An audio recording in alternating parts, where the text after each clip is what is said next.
The Trek Geeks Podcast Network is proud to have Fansets as our presenting sponsor.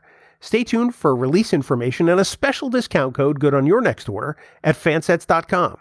Fansets. Our pins have character. This episode is also sponsored by Science Division, the makers of the galaxy's first interactive Tribble. Find out more about their special holiday sale later in the show. Science Division. Trouble's never been this fun.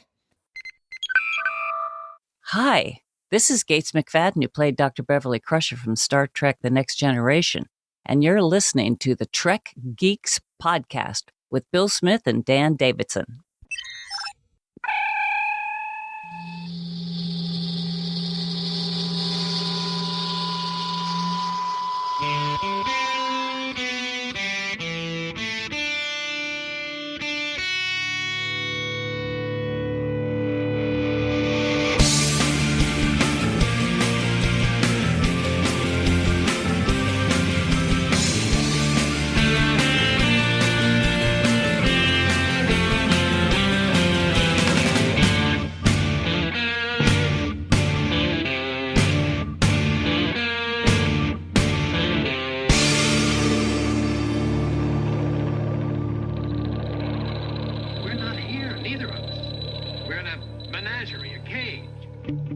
From the questionable special effects department at Podfleet Command, it's the biggest...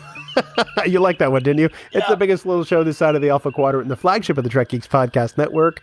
Greetings to you, Trekkies and Trekkers all across the globe, and welcome to the Trek Geeks Podcast. This is episode number 297. Wow, 3 away, and I am Bill Smith, your co-host. He is really troubled by the math because that's really not his strong suit as he looks into the camera befuddled. He's Dan Davidson and he's my co-host. Dan, we're getting close to a magic number. We are. It is. 298. It's coming right around the corner. It's pretty awesome. Good for you. Yeah. Plus one is really working out. Yeah. It's hard to believe that in a couple of episodes, we will be at the 300th of the Trek Geeks Podcast. I still can't believe it. I still pinch myself. Literally, I just did. I got a bruise on my arm now. It's been fantastic. Every one of the episodes. I still can't believe it, man. And I'll give you a premature congratulations because it's been quite a ride, and I'm looking forward to it. But that's still a couple of weeks away, so we don't have to talk about that. Still a few weeks away. It's amazing it took us 8 years to hit 300 episodes, but you and I like taking time off. So we do. Yes. Plus, we don't like working that hard. I don't work hard at all. No, believe me, I know it. I've done a podcast with you for 8 years. Thanks a lot. No, you're welcome. But this time we're going to go back to the original series to talk about an episode that I really hate to admit I really love. Yeah, I don't hate to admit it. I really love this episode too, and it's we've done some deep dives recently, and I said, let's keep going. Let's pick another one that we like. So today we're going to talk about season 1 episode Operation Annihilate. There's some great stuff in this episode, and whenever we deep dive, we like to talk about all the stuff we love, but we really like to make fun of stuff in the episode too. And I have just a teeny tiny feeling that we're going to be doing that with this one because there's a lot to make fun of, but it's a great episode. I have no idea what you're talking about. That sounds preposterous. No, it's great. It's a great episode. I love it. And I didn't realize, I'm sure we're going to get into the details of it. I didn't realize until my rewatch just this week that it was the season 1 finale, even though they didn't have finales back then. I was going to bring that up when we actually got to the whole episode thing, that thing that we talk about during the show. Yeah. Well, we'll talk about it then too. Yeah. Thanks for just whetting people's appetites, my friend. That's what I do. I was going to say taking away one of my key points, but I look at the positive side of things. I always do. Who are you and what have you done with Dan Davidson? John Billingsley, Phil Phlox, Hollywood Food Coalition here. Guess what? Trek Talks 2. It's happening. You asked for it. You got it. January 14, 8 hours of premium Star Trek entertainment, amazing guests, mad cappery, insightful social commentary, musical interludes. Support HoFoCo. Check us out at hofoco.org, helping people in need for almost 40 years. 10 a.m. Pacific, 1 p.m. Eastern, on the 14th of January at trektalks.net. Live long and mark your calendars. Again, trektalks.net. Well, Dan, so here we are. Operation Annihilate. Yeah. As you pointed out before the segment bumper there, the last episode of season 1, which, by the way, has an inordinate amount of episodes in it. It does. It's like 25 or something like that. It is. There is a lot of episodes in season 1. It's not like today's the 29th episode. 29, Mike. That's long. That's bigger season than like TNG and DS9 used to have. That's incredible. By 3. Yeah. Wow, that's something else. But I didn't realize it was the finale. And they could have had a really big cliffhanger. If you want to think about it a little bit, if they had him back then, that could have ended really special back in 1967. But they didn't do that yet. But it was still it's fun. I really like the episode. You know, this is one of my guilty pleasure episodes. I don't necessarily like it because of the story, because I think there were some questionable choices in this episode, which we'll get to later. Yeah. But I mean, I love the monsters. I love the monsters. I do. I shouldn't love the monsters. I do. You know? If there's one thing that high def has taught me, is that I can see some of the imperfections. So there's a shot where one of those we'll call them the amoebas, for want of a better word, those single cell, monster things. They're on the fake AstroTurf. Yes. And you can kind of see the seam in the AstroTurf where they put the hose for the air bladder that's inside the fake monster. And it's on Blu-ray, it's almost kind of noticeable, but you see a definite imperfection in the AstroTurf. And I'm thinking to myself, wow, I never noticed that in standard def before. This high def is really amazing. Yeah, it really is. I love the creatures in this episode because they're so corny.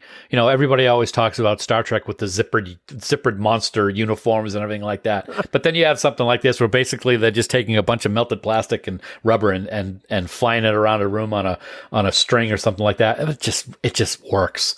It really does. As corny as it is, there's a lot of parts of this episode that you're like, oh my God. And the creatures are certainly one of those. Well, it works and it doesn't. Yeah, there are things about the things that should work that kind of work, but they really have no right working in this episoff Well, I think that credits the other things around the creatures that make it work. And I'll use one example right off the top, is when Spock gets attacked, his reaction sells it. I was going to talk about that later when we got to it. Wow, that's number 2. Keep jumping ahead. Stop it. That's not in the copy, so I didn't know you were going to do that. It's when we talk about Acts 2 through 4, that's kind of where that comes in. Oh, okay. All right. Well, everybody just forget I just said that. Yeah, they probably will because you were talking. But we should point out, because we like to try and do this when we remember, this episode, Operation Annihilate, first aired April 13th, 1967. Wow. Wasn't even born. Yeah, neither was I. It's a good 2.5 years before we were born. Yeah. It was written by Stephen W. Karabatsos, who has written a bunch of television, and directed by Herschel Dougherty. We like to credit these folks because a lot of times we don't talk about the people who wrote the episode or the people who directed the episode. We like to talk about at times the lighting and the music, but the contributions of these folks are certainly not insignificant. So essentially, for those, if you haven't watched Operation Annihilate or haven't watched it in a while, Dan, why don't you kind of thumbnail what the plot is about? Oh, thumbnail. Okay, well, basically, the Deneva colony is attacked by flying parasites that cause mass insanity, while the crew of the Enterprise searches for a way to stop them from continuing their quest across the galaxy. So, yeah, nothing really big at all. No. No.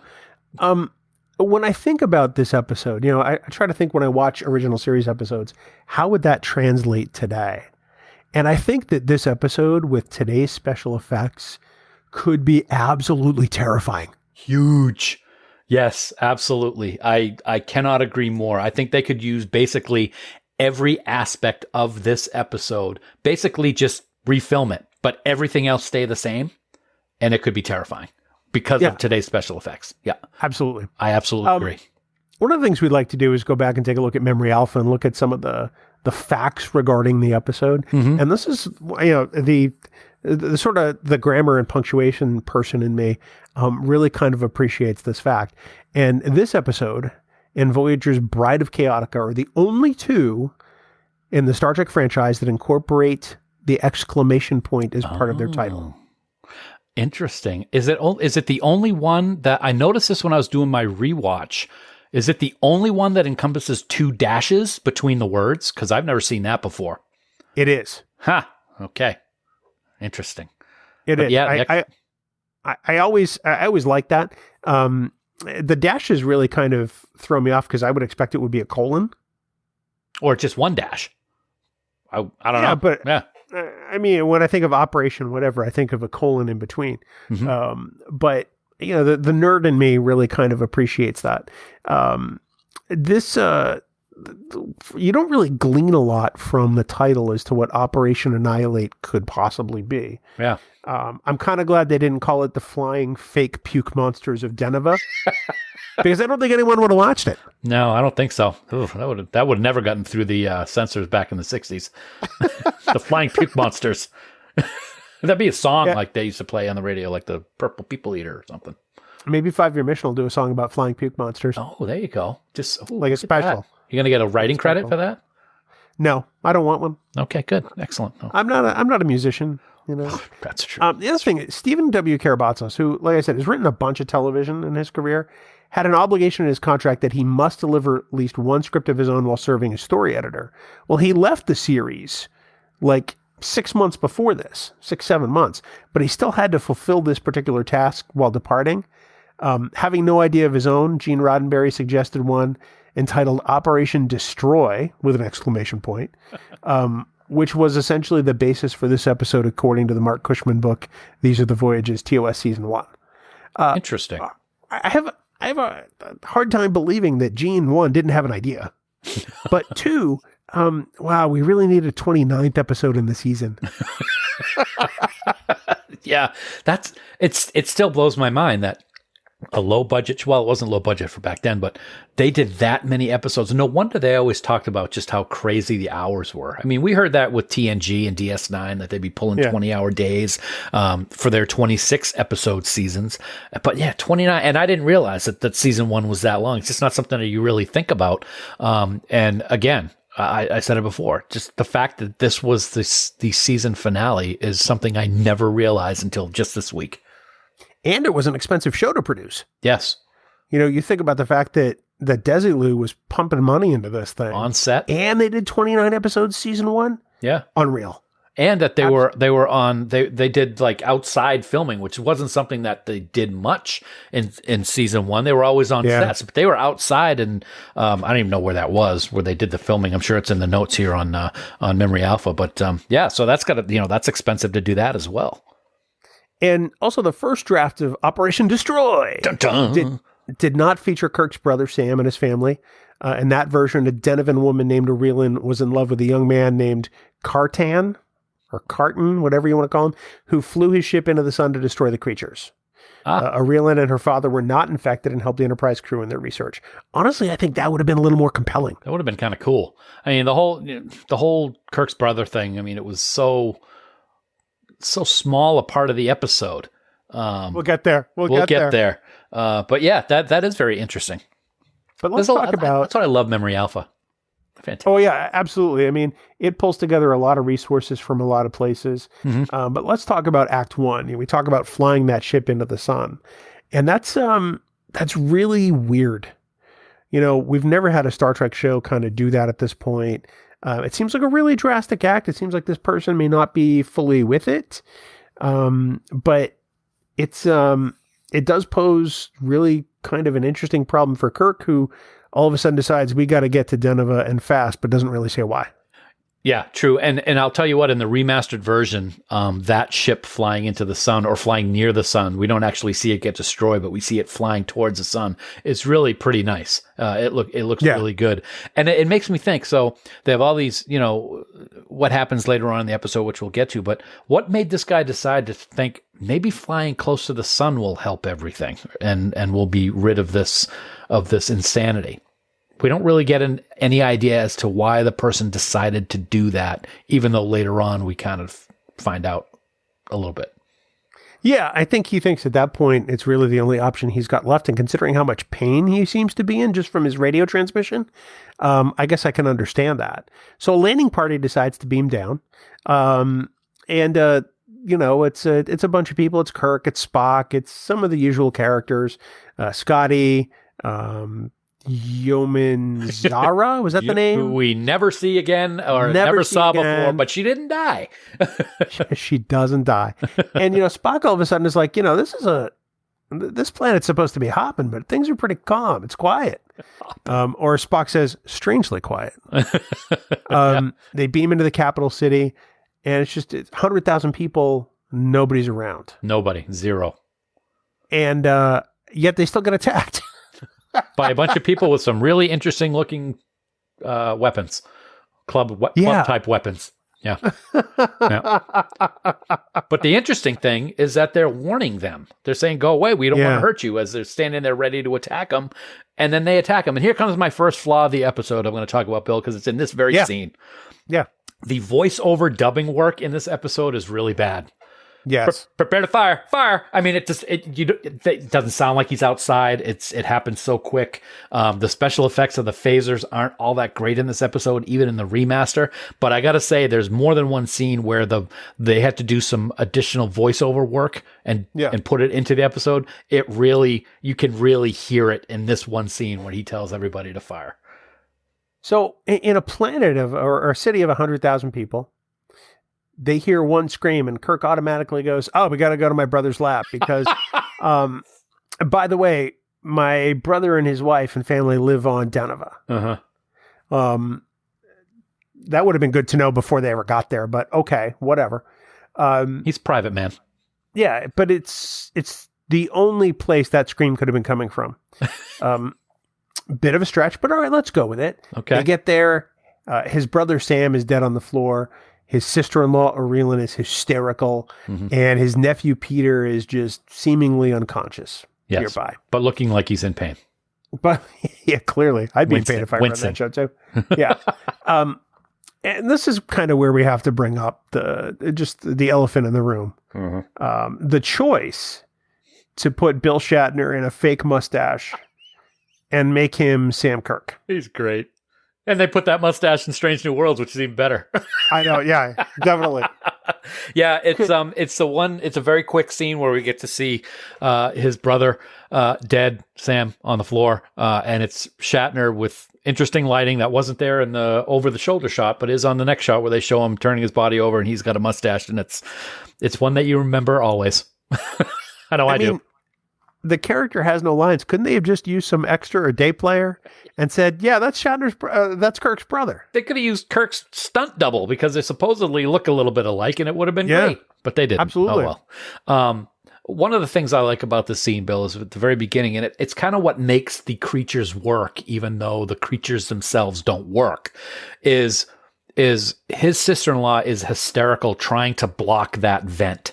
And she is screaming that they're here. That really works. And that gives you kind of an eerie feeling of what's going on. And I'm going to say it right now. I don't mean to be disrespectful in any way, shape, or form. The actress who I can't think of her name at the moment, I'll pull up in a second. She's the best screamer of any episode of Star Trek. She has bone-chilling screams in this episode, especially in sickbay right before she dies. It really is like every time I listen, it's like, wow, she knows how to scream. I'm screaming right now. But let's go to the other key development in Act 1, and that is the infection of Spock. Mm-hmm. So the landing party goes into this, it looks like a typical 1960s stairwell, essentially, with fake astroturf and horrible plants. And they notice some a bunch fans of blowing the stuff around or something. Yeah. And they notice these creatures that really kind of alarmingly look like fake vomit that you would see comic book ads for in the 60s and 70s. Yep. And they don't register on Spock's tricorder. Mm-hmm. They fire phasers at it. No effect. No, nothing. And really the amazing development in this scene is how they got one of those pieces of flying puke to fly across the room and land on Leonard's back. Perfectly. How many takes did that warrant? That's a good question, but it works. No, it's interesting to think that if you go ahead, you're dying over there. I'm dying because all I just started thinking about was that commercial. We gotta be quicker than that. The guy with the fishing pole and I got you $1. You gotta be quicker. For some reason, I just thinking that there's a guy offset with a pole with the string on it, and he has to somehow get it to go over to Leonard's back. That just popped into my head. I found it quite funny. You're not even smiling, so you carry on with what you were gonna say. The best part is you worked yourself into realizing that nobody else knows what the hell I'm talking about. Anyway. It made you crack up, and really, that's all that matters. That's all that matters. I guess so. Thank you. But yeah, there are these blobs of grossness that seem to be everywhere. Yes, and they make this really weird noise, like you made earlier. Yep. And this appears to be what's at play here. This is what's decimated this city of 100,000 people. And oh, by the way, they went after Spock. Yes. You're right. The look that Leonard gives in that scene when they go to commercial break is absolutely just selling the fact that he is in tremendous, immense pain. And you know what just got real. Yeah, it got real, and as powerful as that scene is, because Leonard sells it, and again makes the creatures work, even though they're fake vomit. Another poor dubbing of Spock, are you all right? Can you stand? I mean, it is so different than the rest of the sound of the dialogue in the rest of that scene. It's just something that throws me off every time I watch it. But just the way that Spock is looking up, and he's like just got this wild look in his eyes. You know something bad going down. End of scene 1. That image of Kirk kind of holding onto Spock and cradling him as Leonard has just sort of got his arms splayed out, and looks like he's just had lava poured on his legs or whatever. Really, it's just a defining image of that scene. Here's a question about Kirk not really acting as he should, and he let his emotions get the better of him. So they don't know what these creatures are. They don't register on tricorders. Force 3 phasers do nothing to it. This one flies on Spock's back. Spock is obviously in pain. And what does Kirk do? With his bare hands, he just grabs this thing and rips it. I don't think that was a very smart thing to do. There's a bunch of things in this episode that we're going to talk about after the break that really are questionable as far as Kirk is concerned. Just things that just really don't sit well with me. But before we get to that, why don't you and I do a little business with America and talk about our friends at Fansets? Absolutely.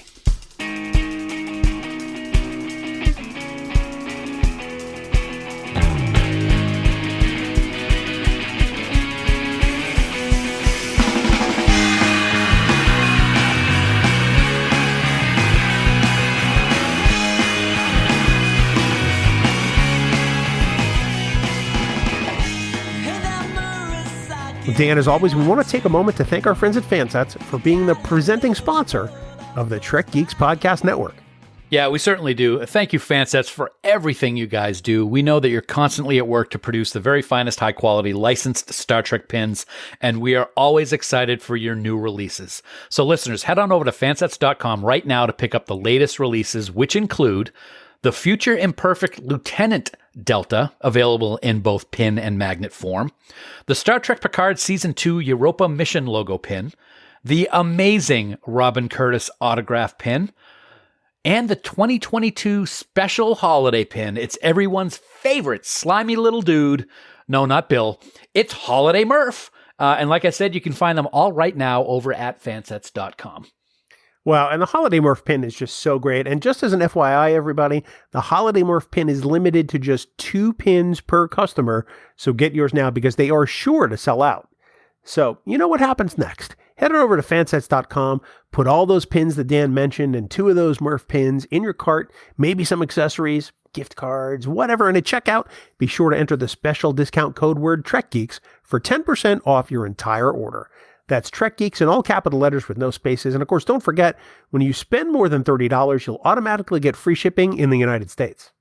Fansets. Our pins have character. And we thank our friends at Fansets for being the presenting sponsor of the Trek Geeks Podcast Network.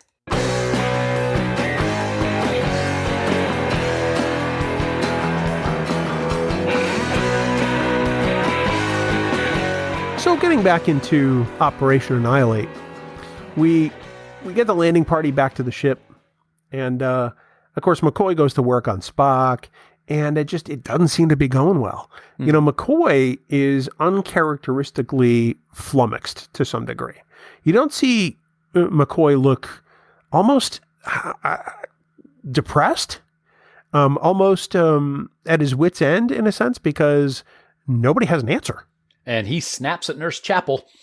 Yeah, he really does. Big time.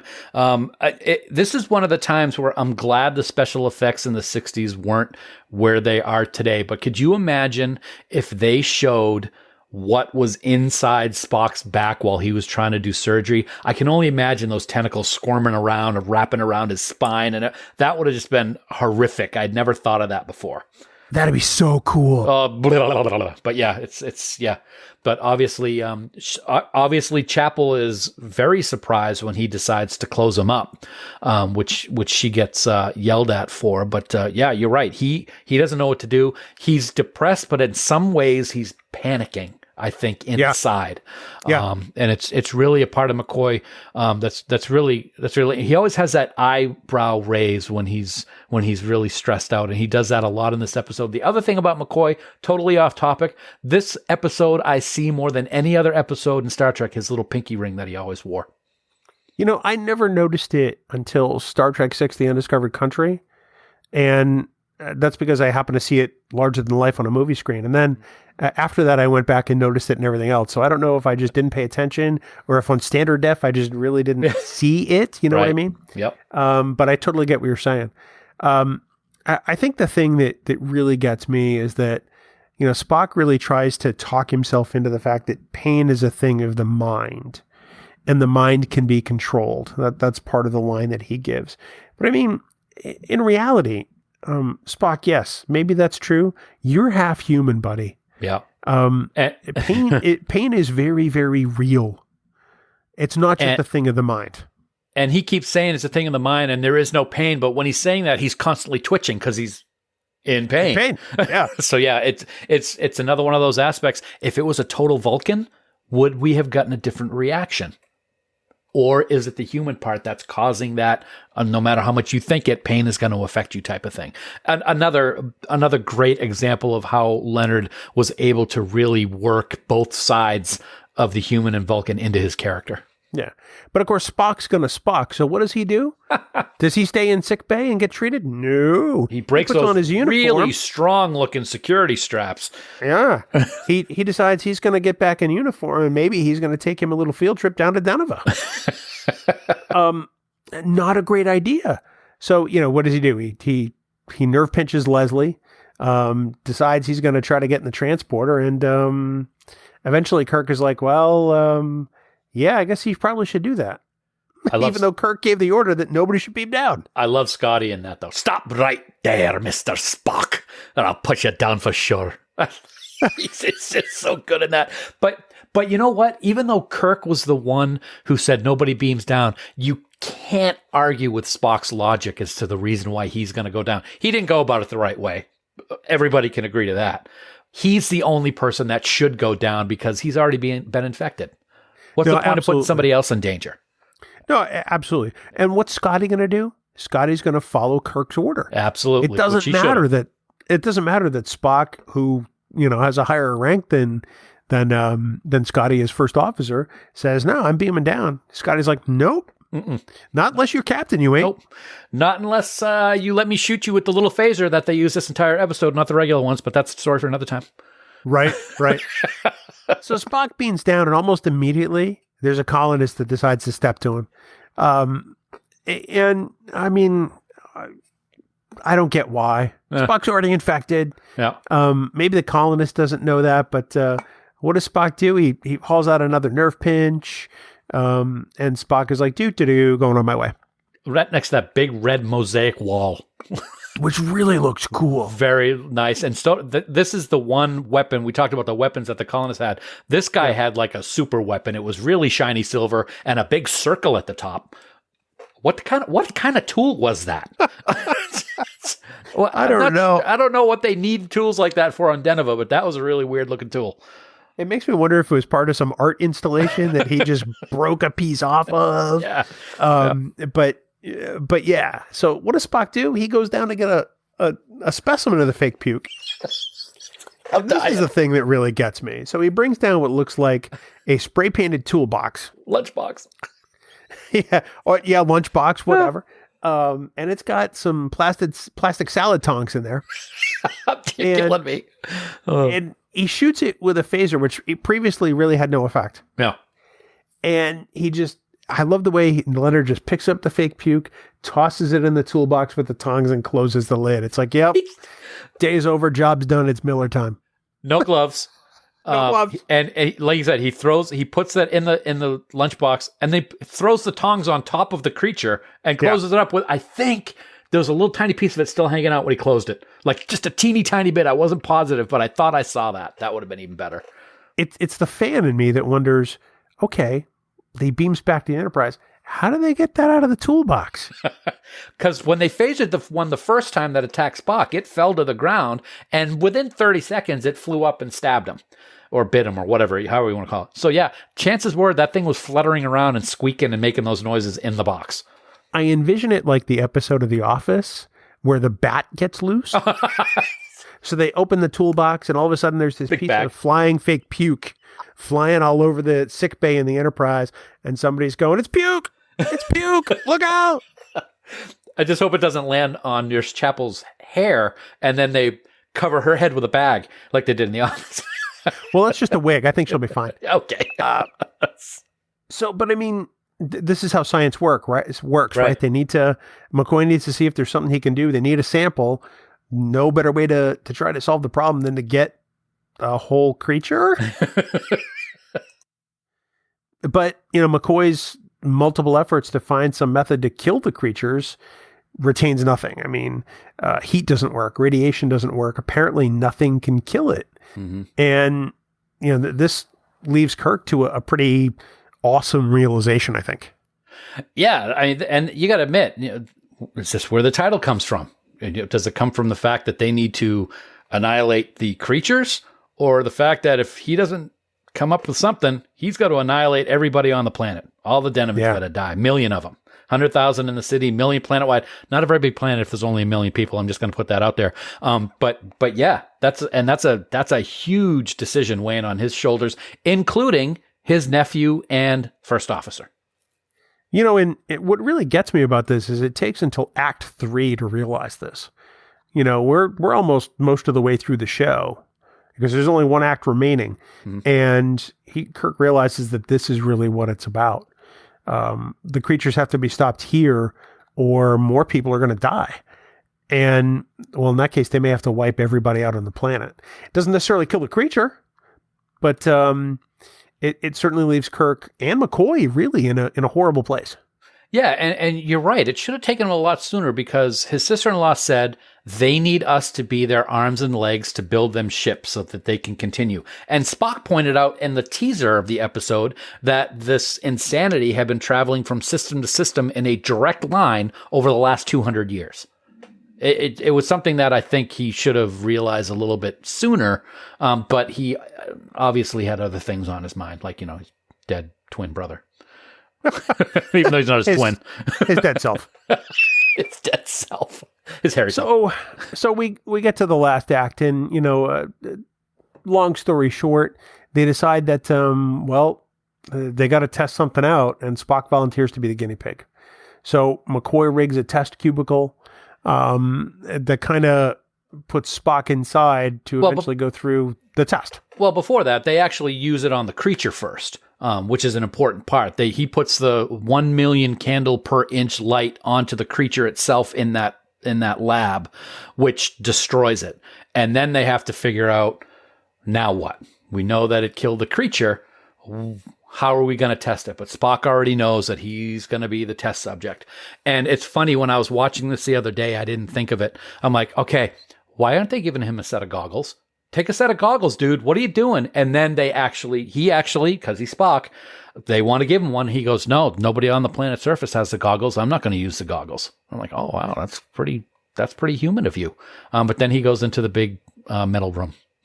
Here to me is the really most questionable part of the episode, because it seems like we sacrifice some of the character of McCoy and what we know of him for what makes a better story.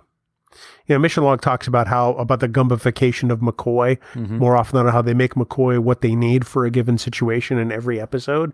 And I think for me, this is the episode where that is truest.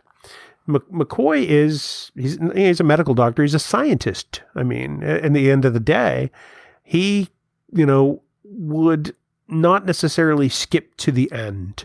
Right. He would go through the right process and procedure. I have a hard time believing that McCoy would go from, wow, we need to throw 1 million candle power in this small room at somebody, and that couldn't possibly damage their optic nerve. Mm-hmm. That's not in McCoy's calculus. That's not who he is. And they weren't up against any type of time limit. It's not like in Spock's brain where they only had 24 hours to find him, otherwise Spock was going to die. There was no indication that they had to do this by a certain point. Was there a ship that was ready to launch that they had built that these creatures were going to be in? They didn't have any of that information that we knew of. So you're absolutely right. He jumps to this conclusion. Was it because he was so happy that they found a way to kill it when they had tried so many different things and failed? I don't know, but you're absolutely right. His whole idea of being a doctor and healing goes right out the window in that scene. One part of the scene that makes me think of the TNG episode Relics, which gets on my nerves because of the way that they show the Dyson sphere is way non-proportional as to what it should be if it's encasing an entire star. The amount of light that you see when they throw that 1 million power, that just doesn't work for me, man. I understand it's the 60s, but it's just a spotlight, and Spock has his eyes open when they start, and it's like, okay, no. Today's technology, that whole room you wouldn't have seen anything but white on your screen. I get it. It's just the effect that they put the goggles on and everything, but that's a bright light, and it wasn't very bright in that scene. Well, the other thing that bothers me about it, much like Relics, is the sort of out-of-character characterization of a series regular, and that's Kirk. Mm-hmm. In Relics, it was Geordi, who really was written very anti-Geordi. Yes. But Kirk, in this episode, gets upset with McCoy for what happened when Kirk was right there and part of the decision. Ready? Do you mean to tell me? I was waiting for that. Oh, no, I'm sorry. I got it wrong. Are you telling me that Spock need have been blinded? Sorry. Even though ultimately, Kirk was right there the whole time. Mm-hmm. He's pissed at McCoy when really he should be upset with himself. It's a great dramatic moment because yes, it is. If you waited 35 seconds, Leonard, you would have gotten that result from the lab and you wouldn't have had to do what you did. But you didn't, because you threw all of your years of practice out the window when you found out that this creature died from the light, with air quotes. And that's why I say that this part of the episode really bothers me, because it really paints both Kirk and McCoy as different from who we know them to be. McCoy doesn't cut corners. Yeah. McCoy might take a chance every now and then, but he wouldn't do something like that. Right. And Kirk, McCoy is one of his best friends in the galaxy. He's not going to have that level of anger at him for something that he consented to allow on his ship. Mm-hmm. And I also find it interesting, and it makes for a great moment later as everything's wrapping up. They're on the bridge, they got the satellites that take care of the non-blinding light, which the remastered version, the satellites launching around the planet is pretty cool, I will point out. Really cool. But they then, sorry, I just got distracted. I looked at my window and it's snowing really hard out. So happy Thanksgiving. Kirk's on the bridge and he tells McCoy that everything's working, and then Kirk is as mad as he was before. He's like, Bones, it wasn't your fault. And the reaction, or should I say the non-reaction of Leonard, speaks volumes. I love it. He just sits there and stares and then cuts the channel. I thought that was a brilliant part of the episode. He 100% feels responsible for what Spock is now going to go through for the rest of his life, as he thought.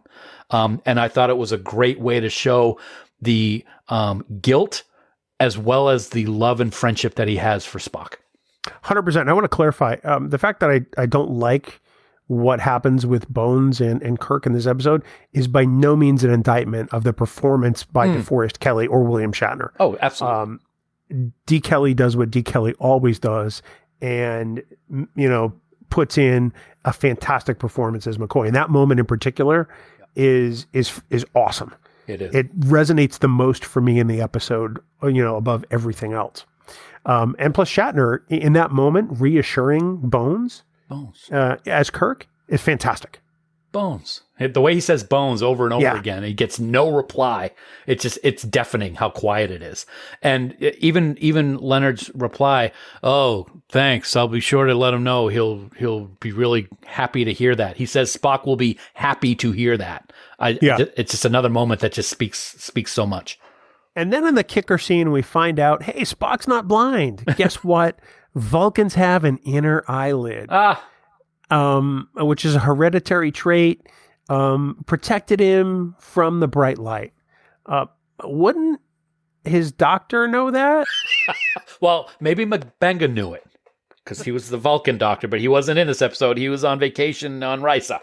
Wouldn't the tricorder see that? I mean, the med scan. Yeah, well. Yeah.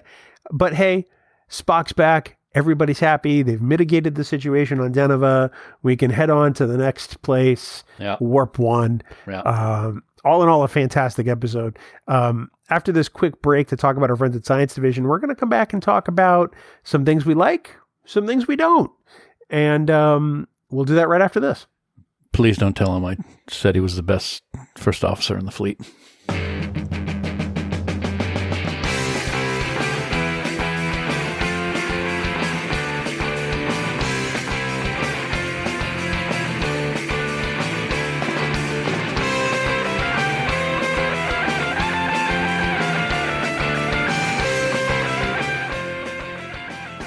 It's the holiday season, and our friends at Science Division want you to save some quatloos. Absolutely. Right now at sciencediv.com, you can get free standard shipping on all U.S. orders. But hey, it doesn't stop there. During Science Division's holiday sale, you can get a discount on adopting the Galaxy's first interactive Tribble, as well as add a gift wrapping option to your order. And if you thought it stopped there, I can assure you there's more. Science Division is offering Trek Geeks Podcast Network listeners a special $5 off any order of $50 or more, and that includes tribbles, t-shirts, or even that Science Division tote bag you've had your eye on.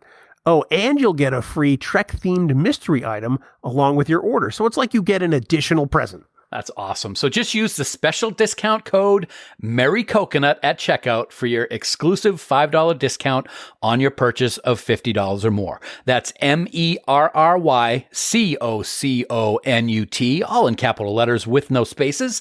But be sure to shop early because this discount code expires at 11:59 p.m. Eastern Time on November 30th, 2022.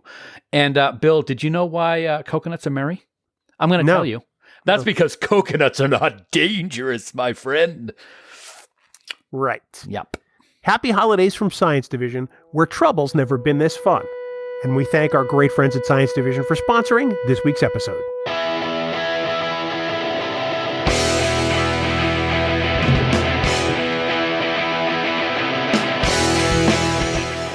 So Dan, to kind of wrap it up and take a look at kind of the things we like and don't like about Operation Annihilate. First of all, I got to say, I like Operation Annihilate.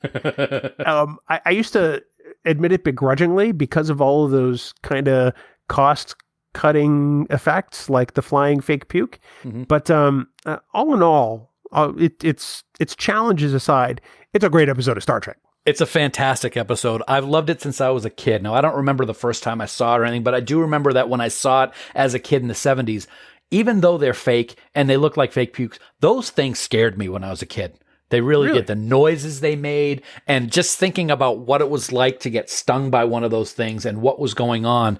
And on a side note, we didn't really talk about this before. One of the things that works for me in this episode, when you think about it, this is the first time that we've talked about a collective consciousness, aka the Borg, and it's in the original series. And we talk about it's a little bit different, of course, because they're all these individual one-celled organisms. But I thought when they were talking about that collective consciousness, and that's why the phaser fire didn't hurt it, I'm like, oh wow, this is like a little like sciencey version of the Borg. Yeah, that's a great point. And we didn't really think about it back then because it was just, okay, yeah, so they're single cells. Great.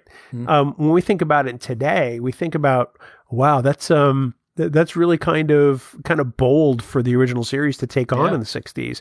That's some great science fiction right there. What else works for you in Operation Annihilate? A lot of it works for me. I like the idea of this something just doing a straight line across the galaxy, causing these entire civilizations to go crazy. But as always, the Enterprise swoops in, figures out what's going on, and saves the day. Of course, they're the only ship in the quadrant type of excuse, but it still works. I really like it. And we talked about it just a minute ago before we went to the break. Shatner and particularly D. Kelly really do a great job in this episode. That's a lot of stress for the Doctor to be dealing with. He's trying to figure out how to save his friend. He has no idea what's going on. He sees the damage that's going on inside Spock's body. He still has no idea. He finally thinks he knows what he does. He goes in and he throws his friend in there to cure him. And oh my God, I just blinded him forever because I didn't wait long enough because I'm stupid. And D does a great job of putting all those emotions into this one episode, and it just really works for me. I can appreciate that. There's some of those elements that don't work for me, and I'll get there in a minute. But absolutely, the performances of D. Kelly and Leonard Nimoy in particular absolutely work for me. Plus, I love the location shooting in this episode. It is probably some of my favorite real-world location shooting in all of Star Trek, because they took an actual place in the 1960s and made it look really cool and futuristic by doing minimal things. And I think that's probably one of my favorite things about it. If I get to what else works for me, I really love the teaser in this episode because it really sets you up for something very unexpected. And honestly, I like the explanation that Spock has an inner eyelid.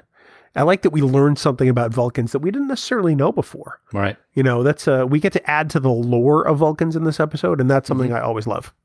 No, I agree with you. I also like, even though it's a little corny, I like the idea that we get to see some of Kirk's family members, even if it's only for a few seconds. One's dead already. One's unconscious. The whole episode, we never get to talk to him until he's being taken over by an evil lawyer in a big shower curtain a few episodes down the road.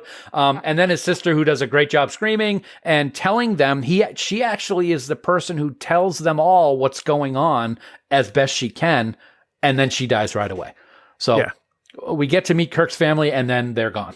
I actually thought that was kind of interesting and kind of gives a little bit of an explanation as to why Kirk is acting the way he does, but we should know Starfleet captains don't have the luxury of acting the way that he does in this episode. Well, and then Star Trek does what it really does well, and that's creates orphans. Jeez, wow. Oh, that's terrible. Let's talk about the things that don't really work. And let's just get it off our chest. Flying fake puke monsters. For as much as they tried to make them scary, and as a child in the 70s, they were scary. But today, in 2022 terms, the visual just doesn't hold up. The visual doesn't hold up, and scary as a kid, now just kind of gross. Yeah, especially when you see it in really good detail. Yeah, kind of, they're bubbling and they got veins and they're, But but like I said, even though they don't work, the encompassing acting, sets, and storyline allow them to work, but they don't work. True, but I mean, they are the I don't want to say the villain, but I mean, they're the problem that needs to be solved. And if it takes you out of the episode just based on that, that's kind of a problem. That brings me to one of the other things that I don't like related to the creatures. Yeah. There are 100,000 people in this city, and the city's abandoned pretty much, except for the people that come out with really interesting weapons, but have already been taken over. 1 million people on the planet. But yet, we only see a few of these creatures in this tiny little room that everybody has to kind of like get down on their knees to see what's going on at the bottom of a staircase that doesn't go anywhere. I'm not sure what was going on with that whole idea for that set. Just saying. Well, I'm under the impression that, that sort of overhang where the creatures were, that was maybe the main egress from that location, or maybe it was off to the side. I don't know. Okay. But yeah, I thought it was weird that they kind of had to duck underneath. Maybe it's because they were going to get fake puke on them. I don't know. I don't know. The other thing one of the other things that really doesn't work for me, Shatner and a mustache. We may as well get that one out of the way too, because it receives a lot of jokes, rightfully so. It's great to see Kirk kind of have that moment of, oh, that's my brother. But when they cut to the next part of the shot where it's just Shatner lying there dead and with a fake mustache on, I think it takes a little bit off the fastball. It does.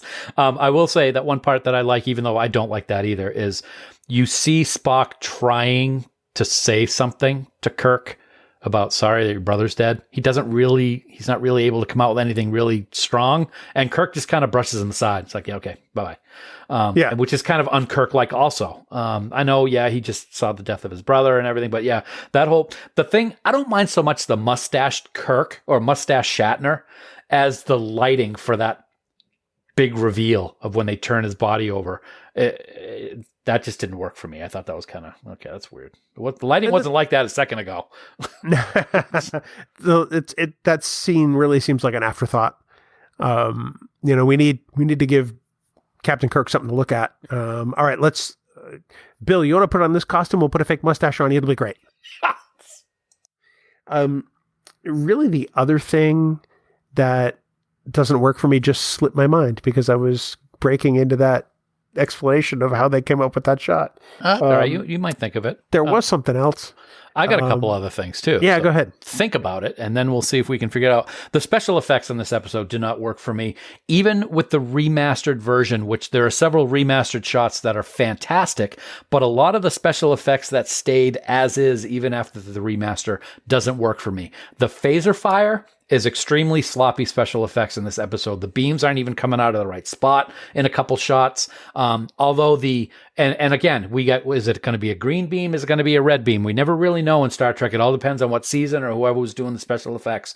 But although the impact point of the phasers was kind of cool, the special effects part of the phaser fire in this episode is very poor. I'll agree to that. I remembered the thing that I forgot. Oh, good. What doesn't work for me is how Spock gets infected.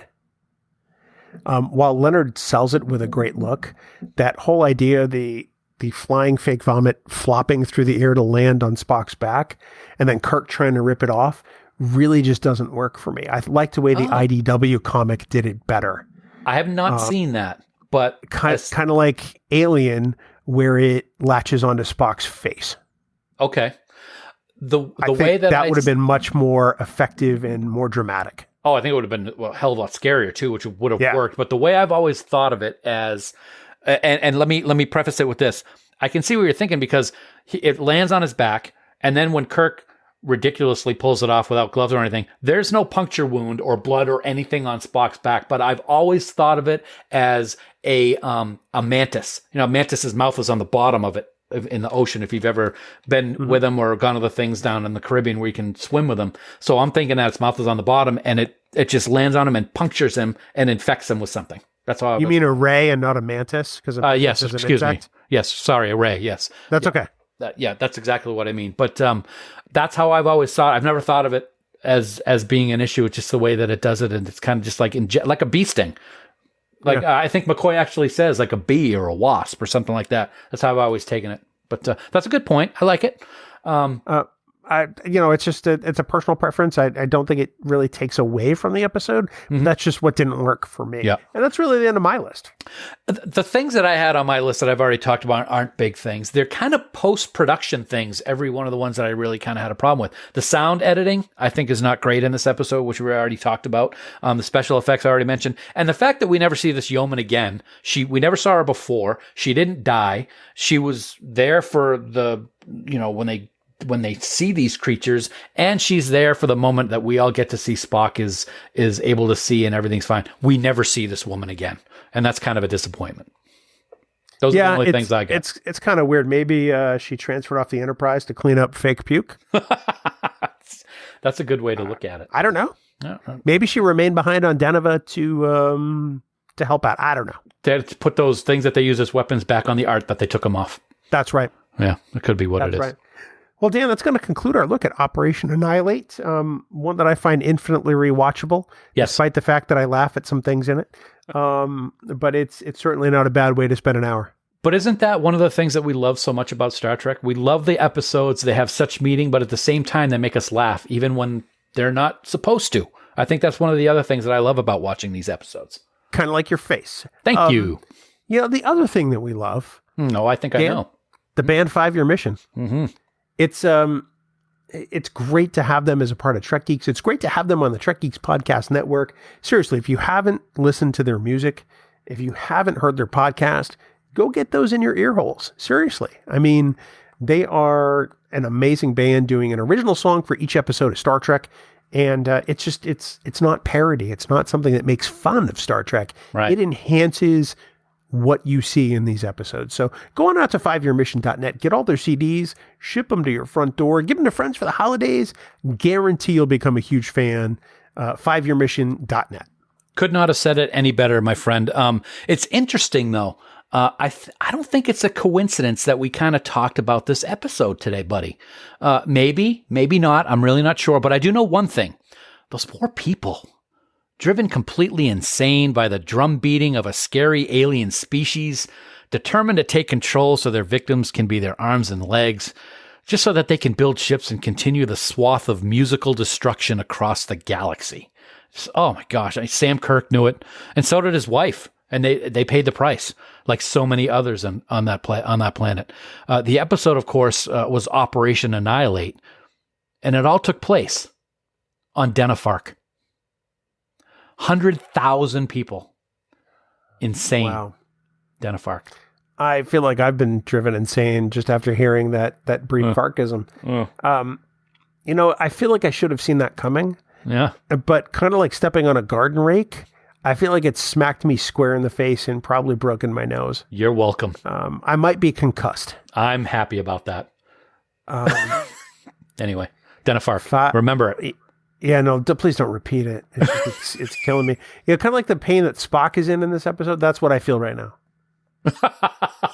I can't argue with that. Really 5yearmission.net. Go get those CDs, y'all. Of course, don't forget, you too can support the Trek Geeks Podcast Network by subscribing to us on Patreon. Dan, so many fantastic and wonderful people who help us produce so many podcasts. Mm-hmm. And we could not have done it without them. We absolutely can't do it without them. We thank them every single day. We are just so thankful. We've made so many friends through Patreon, which is such an important part of the whole thing. And as being part of Patreon, you can get pins, you can get t-shirts, and who wouldn't want to hear unedited shenanigans of Bill and I? I mean, you just got to check it out. But right now, we want to take a moment to thank our associate producers for Trek Geeks. As I said, we are so grateful for their support, and they are long list, so strap yourselves in. Vikram Bhatt, Chad Clark, Brad DeMag, William Edward M. Jr., Patrick Escudero, Brandon Everidge, Andy Fark, Kimberly Francis, Jonathan Hamilton, Peter Hong, William Jackson, Ryan Jeffs, John Krikorian, Sean Lynn, Rick Mason, Jamie McGregor, Ross McKinney, Jim McMahon, Aaron Mollenkoff, Helen Reed, Sarah Rutlinger, Tim Robertson, Desi Rogers, Greg Rozier, Eric Sakian, Adam Sanders, Tim Serdar, Heather Sohn, Blake Strike, Rick Tatro, Lisa Tomlinson, Ron Robel, and the gracious and wonderful Connie Hutchins. There it is, the Schwarzenegger. I always love that. Okay. And it's so gracious and so wonderful. I mean, come on. Of course, Dan, we want to thank our Trek Geeks producers for their support. They are Mike Bovia, Steve Bovia, Chaz Bradshaw, Kyle Castillo, Peter Craig, Andy Davenport, Craig Ewing, Jackie and Chris Hackney, Kimberly Hartman, David Hood, Lionel Marchon, Matt McGonigal, Darren Metcalf, Charlie Mulvey, Sean O'Halloran, Casey Pettit, Jamie Rogers, Major Self, Casey Shafsky, Terry Shull, Jim Stoffel, Chris Trebuzio, Ken Tripp, Christina Werther, and the lovely and talented Jess Vashon. Dan, the senior producer of Trek Geeks, is the sensationally spectacular Jude Tatman. Could that also be the spectacularly sensational? Absolutely, it could. That's right. 4 adjectives right in a row. You too can become a producer on the Trek Geeks Podcast Network, and it's so easy to do. Head on over to patreon.com/TrekGeeks for all the details. Dan, as the holiday season kicks off, we're going to be away the next couple of weeks, but we do have some big stuff in store for the podcast in the final weeks of 2022. Yeah, we certainly do. But first, we're going to take a couple of weeks off, like you said. Next week, of course, we're going to be celebrating the Thanksgiving holiday here in the United States. So happy Thanksgiving to all of those who celebrate. And then I am once again headed down to the warmth of Florida and the happiest place on earth for, yes, another Disney vacation. Later in December, we have our big 300th episode to look forward to. And yes, it's happening. The return of the Outtake specials. But before that, when I get back from Disney, it's hard to believe that it's been over 5 years since the kickoff of the modern Trek era with Star Trek Discovery. But it has been 5 years, and we're going to deep dive into the one that started it all. Episode 1 of Star Trek Discovery, The Vulcan Hello. And it's next time on Trek Geeks, the flagship of the Trek Geeks podcast network. There are times where I'd like to give you a Vulcan hello, just a great big punch in the mouth, just to get it over with. Let's try that next time. Let's do it. I'll be right over. For more great Star Trek discussion, please do check out the other member podcasts here on the network. We have such great people producing fantastic shows. And of course, they're all passionate fans who just want to celebrate Star Trek, this franchise that we love, and Gene's vision. So you can find all our podcasts in the free Trek Geeks mobile app, or you can get a link to listen on your favorite podcast player by visiting trekgeeks.com/listen. That's what happens when I take my eyes off the copy. Trekgeeks.com/listen. Don't stare at me during the podcast. Just read your copy. The Trek Geeks Podcast Network. No one talks Trek like we do. That's so true. Well, it's hard because sometimes I can't believe what I'm looking at on the screen because it makes me feel so nauseated. Oh, hey, yeah. Flying puke. There you go. Hey, and of course, for all the news on all the Star Trek please visit our great friends at treknews.net. Of course, look for a news episode in your feed this week because we have something big to talk about. Mm-hmm. For now, if I can get through it, this has been episode number 297 of the Trek Geeks podcast. We do hope you all live long and prosper. You all set there, buddy? I don't know. Okay. I really don't know. Well, I got to tell you, we have this. These Vulcans have an inner eyelid. They tend to ignore it, as we would our own coconut. I ignore coconut as many chances as I get because it's terrible, just like your face. Music for Trek Geeks is provided by 5 Year Mission. They're writing an original song for each episode of Star Trek. Hear more of their music at 5yearmission.net. Trek Geeks is a production of Coconut Media Works. Executive producers Bill Smith and Dan Davidson. For more great Star Trek discussion, discover the other shows of the Trek Geeks Podcast Network at trekgeeks.com or find us in Apple Podcasts, Spotify, or your favorite podcast app.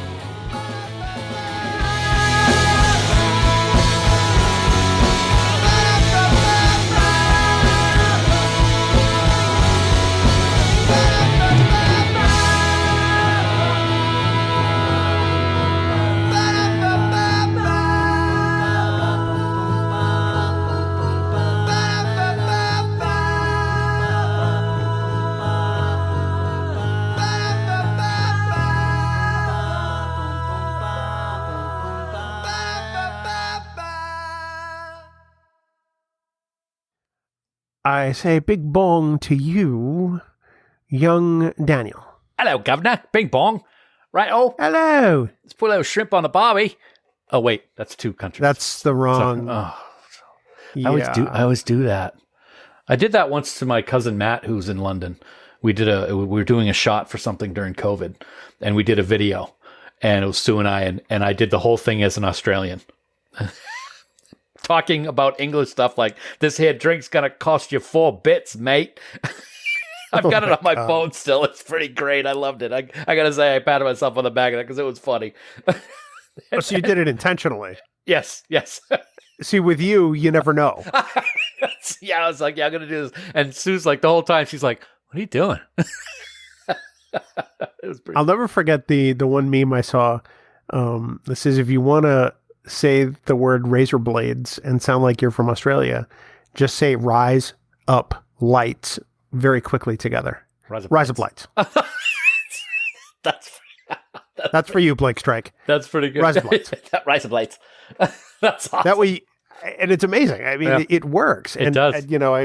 When I first told that to Dan Kreger, who did a See It or Skip It with us back in the day, he just started swearing at me because it was just so beautiful. I like swearing at you for other reasons, but being beautiful is a new one, so that's good.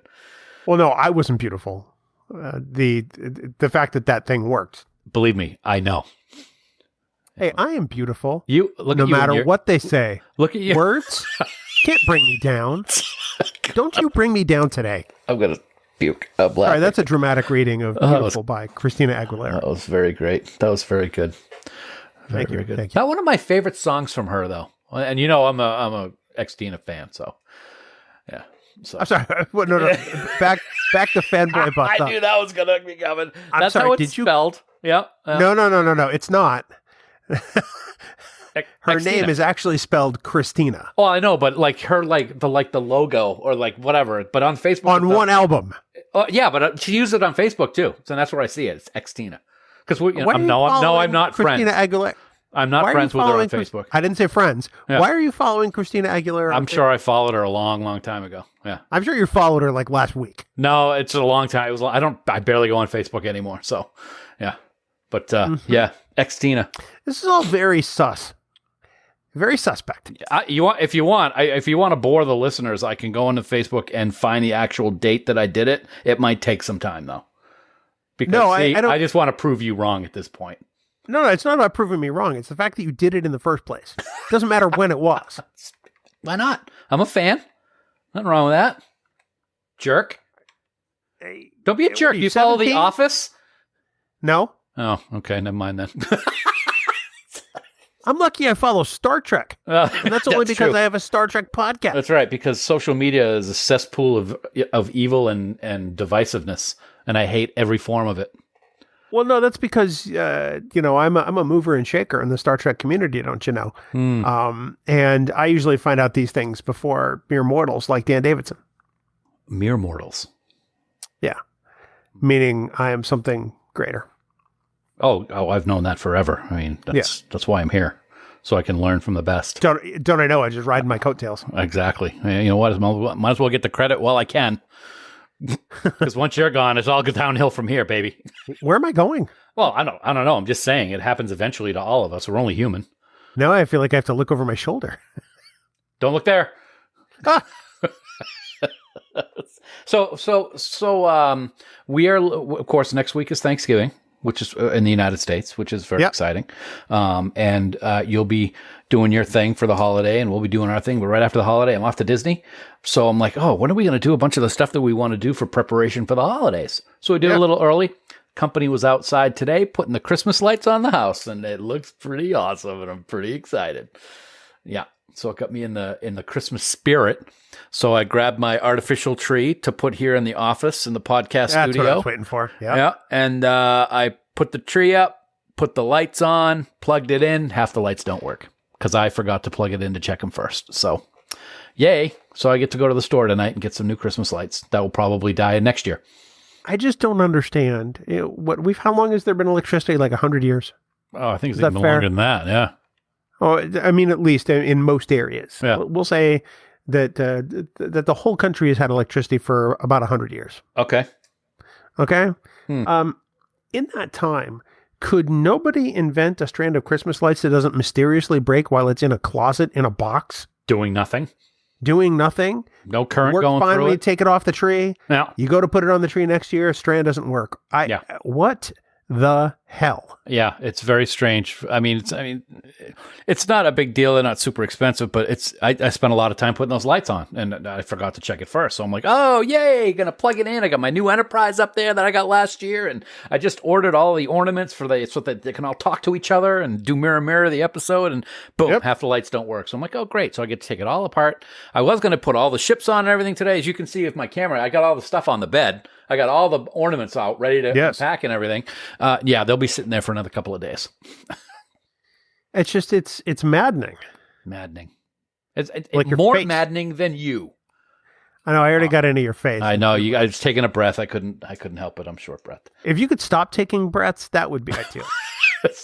Pretty much for everybody. I just mean in general. Oh, okay. Sorry. I thought you meant right now. I was just going to have a death on camera or whatever. I don't know. Yeah, no, that's what I'm going for.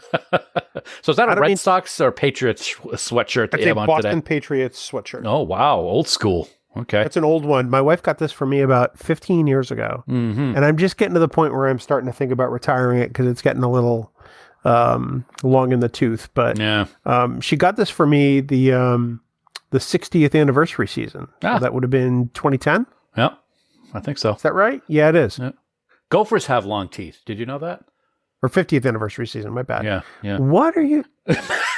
Just long in the tooth is always a phrase that I found quite funny. A lot of rodents have the teeth that are like really long. You're wearing a Trek Geeks Mission Chicago t-shirt today. And Isn't that ironic? there sure as heck won't be a Mission Seattle. That's Nope. for sure. Uh-huh. Yeah, we're going to be talking about that, or we already did talk about it for those of you who are listening, because this is at the end of the podcast, but yeah. Well, you have to go out and get the separate news podcast, the news. That's right. Trek Yeah, it's Geeks. going to be on the news part. Yes, that's right. Or the news from the news from TrekNews.net, Yes. which will be in the Trek Geeks feed. So Dun dun dun dun dun dun dun dun dun dun dun. the only story this week. That's it. Because it is that big. A lot of polarizing reactions on either side. Well, I saw some, I went into the Star Trek mission, whatever, Twitter account with the announcement. And I was reading through some people were really like, okay, dude, that's really not necessary to reply the way that you did. I can't repeat it here. It's like, really, dude? That's just, wow. Anyway. Yeah, no, you're not wrong. It's upsetting. Yeah, people are mad. Yeah, I'm upset for the people that can't go. We weren't going, so it doesn't affect me at all or you. But it's a disappointment, and we're going to get into that in great detail. Yeah, the only thing that that we really won't be subjected to as a result of this con being canceled is FOMO, a fear of missing out. True. Because honestly, I was feeling that. It's like, well, what's going to happen? Well, it's like we won't be there. That'll stink. But they've kind of negated that for us. Right. Very selfish, I know, but I'm not going to apologize for it because it's my fandom. There you go. Absolutely. And I don't know what's going to happen next, but I guess it's a wait and see game at this point. It's kind of like the next Star Trek movie. Which will happen first? Good question. An official Star Trek convention or a Star Trek 4? That's at this point. I don't know what I'd take the bet on that one. At this point, it is a dead heat. Absolutely. You might have that little infinity symbol going because it's never going to happen. I might post this as a poll question on the Trek Geeks Twitter. I like that. Let's do it. Absolutely. And I don't know what I'll vote. Terrible. I might not even be able to vote. You can vote. No, I don't know what I'm going to choose. You could eeny meeny, and or you could just flip a coin. Yeah, that's not vote. That's not. See, a coin is this thing that people use as a form of, currency. They used to be made out of silver, but these days it's mostly silver-colored copper. I say that because I know you don't carry a whole lot of cash, and I don't either. I don't like carrying cash at all. I do have a quarter right here on my desk, which is very rare. And it's got a paper clip attached to it. I'm not sure why that's there either. No comments. Yeah. That's not going to get us busted for having it to be explicit. Yeah. I don't carry cash. I don't like to carry cash because then it gets spent faster. And it's dirty. Your face is dirty. Thank you. You ready to do this? Let's do it. Happy Thanksgiving to those of you celebrating next week. And for those of you who are not, happy Thursday. Absolutely. There you go. Always a reason to celebrate, Bill. Something. Send your message. I did. Already? I did at 29. Oh, well, aren't you special? All